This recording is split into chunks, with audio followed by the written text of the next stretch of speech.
Welcome back. Okay, let's do a drawing for these really pretty brass eyelets.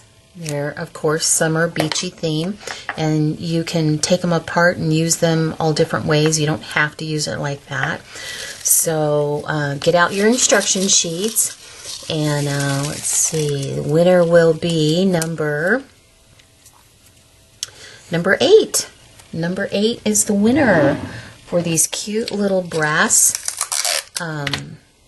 layered embellishments. So cute. So, all right, so let me know if you're number 8, then you're the winner. Winner, winner, chicken dinner. And I'll put these in the mail to you. Okay, so moving on to our next card is this one right here. And it's generic. And so you can use it, you know, for a guy or a girl, whichever you want. And so I'm going to show you how to make that. The stamp set, again, we're using is Positive Thoughts. And it's in your new mini catalog. It's on page 23 if you want to check it out. It's this set right here, and it's $21. So it's pretty inexpensive for, it has, you know, 8 pieces to it, and so it's a nice stamp set. So if you want it, let me know. Okay, so here we are, going to move on. So you're going to look for the white envelope that has this pretty green leaf design on it again. It's on the front. Okay, and then you'll find that you will have green cardstock, like so, and a vanilla, or this rope, oh, what is this color? I think it's the mint macaroon. Yes, mint, or no, soft seafoam. So you'll look for the soft seafoam cardstock. And then you have a small piece of white cardstock. And you will have a layer of white. And I'm going to cut that. Remember, we talked about layers a little bit ago. So here is a half of sheet of cardstock cut lengthwise, so it's at the 4 1/4 mark, and I'm going to cut it to 5 1/4 because I just want a small border, and then the long side will be cut to 4. So this one you'll have less colored cardstock around it, but I'm going to put it on the inside of the card. So, all right, so you're going to start with these 2 pieces. And what I did with the shaded spruce ink, and that's the color of this cardstock. Ooh, I've got something I got to show you. I don't know, I was pulling this out of the cabinet, and it was next to Cherry Cobbler. And I thought, oh, gorgeous, gorgeous Christmas. So this is Cherry Cobbler. I know it looks real red. It looks real red to me. It may be the glare. But Cherry Cobbler and the shaded spruce, beautiful Christmas colors. Beautiful. So it's a fun time to start some of your Christmas cards, even if you did a few a day, or, you know, half a dozen or so a week. That would be so fun. Okay, so what I'm going to start with is this smaller piece of white cardstock, and I'm going to stamp 3 times at an angle on it without inking in between. 1, 2, and 3. And it gives me 3 different shades, so it really gives it depth into that design right there. And then I'm also going to stamp for the inside twice of the card for you. And then I also want to do the envelope. So we're going to do a little on the envelope for you.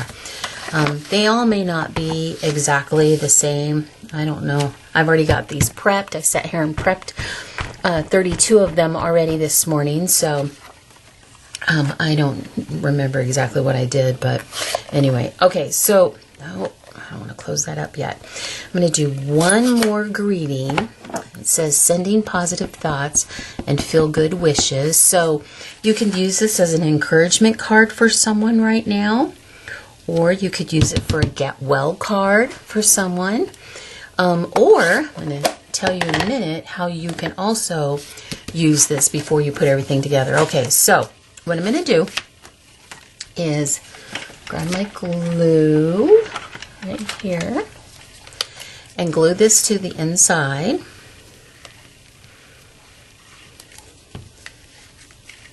So here's the inside of the greeting card, right like so.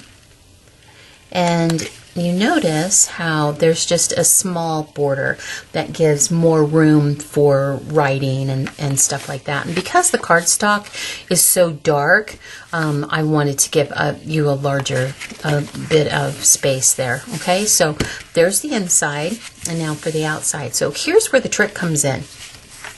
Now, everyone's is stamped with this. And if you don't like that, you can always flip the card over, stamp your own greeting here, and black ink would work great, or just leave it blank, because let me show you. So what you're going to do is you're going to use your white string that's in your envelope and tie this into a bow. Okay. Give me a little more string there. Okay, so we're just going to tie this, and don't panic. If the bow does not come out, just tie it in a knot, cut your excess off, and tie your excess back on again, so you kind of have a couple of little strings dangling. You don't have to fret about doing a bow, by no means, okay? I know this is a struggle for some, so, but here, I want to show you this. Get my ribbon scissors out. Now, I don't know if all of you should know this, but just in case you don't, I have two pairs of scissors. I have plain pair, and I have a pair with this little tag on it. So two of the same scissors. One I use for paper all the time. These are my ribbon scissors or fabric scissors. So if you had a parent or grandma and that sewed, and she had sewing scissors and you weren't allowed to touch them, that's because when you cut on paper, it dulls your scissors. And so if you save a pair for your paper, you always use those on paper. Then you get a special pair of scissors, and you only use those on your ribbons and threads and laces and stuff.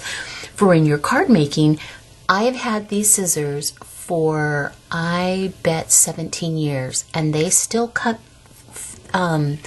ribbon like they were brand new.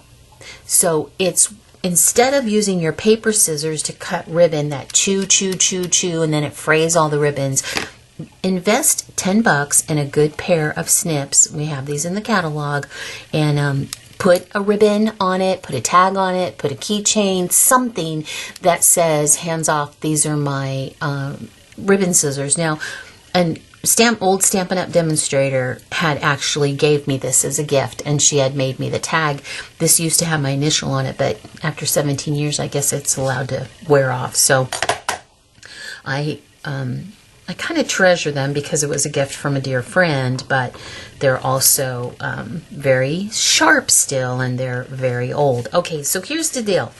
If you don't want the words, just tie your ribbon on and place it, because this is going to go right here on Pop Dot. So just put your ribbon in place and leave it alone, and it looks great just like that if you want to. But I want the words to show, so I'm going to scoop my ribbon around here, because I really wanted to show you that little trick. And so what I'm going to do here now is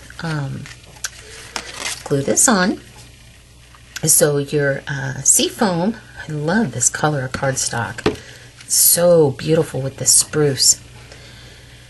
The Seafoam gets glued on. Make sure your string is straight, because you're gonna, I'm gonna tie this a little better too. You're gonna, it's got glue back there, so it's gonna be glued tight, so, and you won't be able to manipulate it if it doesn't get on there straight while the glue is still wet. Okay, so tie the bow. There we go. That looks nice. And then for this piece, I'm going to pop dot it. So we're going to put pop dots on each corner. 1, 2, 3, 4, like so. And then always in the middle, because those larger pieces, they can get concaved when they're in the envelope. So put a pop dot in the middle, or even 2. I think since I'm using the larger pop dots, that 1, it should be fine. So. And then this is pop dotted, and what I'm doing is I'm trying to see that this is all even. You don't worry about this part, but the 3 sides are close to being centered. And there you have it. There's the card and the envelope, and it's ready to roll. Okay, so remember number 8. Let me know. These are your prizes. And here is the second card. It's in shades of green, good for a man or a woman.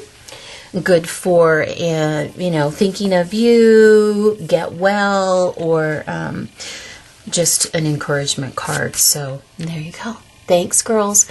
Enjoy. It's a quick and easy, super fast, but it's really beautiful. And you could pump it up some. You could put some glitter on it, or some, rhinestones, or the candy dots, or whatever. But I liked it because it was clean looking. I think the color of the cardstock is what really makes it. So, okay, have fun with that. We'll be back.